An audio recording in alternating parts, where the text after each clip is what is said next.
রামায়ণ চালিত। হ্যাঁ। আচ্ছা, সবচেয়ে খারাপ লাগছে আমার এইটাই যে ছেলেপেলেগুলো সারাদিন কাজ করে এসে এইখানে এখনও এখানে হাড় ভাঙা খাটুনি করছে। রাত 1টা বাজতে চললো। তা বাড়িতে যেটা দিনরাজ করে যেটা মানে খাওয়ার বা টিফিন যেটা সেটা খেয়ে এখানে কাজটা করছে। একজন আবার এই দাদাটা আবার না খেয়েও কাজ করছে। তা কখন থেকে করছে আমি জিজ্ঞাসা করছি, তোমরা কখন থেকে করছো? 5:30।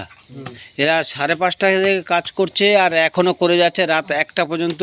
আর এই দাদাটা মানে 1টা বাজতে চললো এখনও খায়নি, কিন্তু এখনও কেউ খায়নি। এই একটা দাদা আছে, উনিও খায়নি। ও একটা দাদা আছে, হ্যাঁ, যে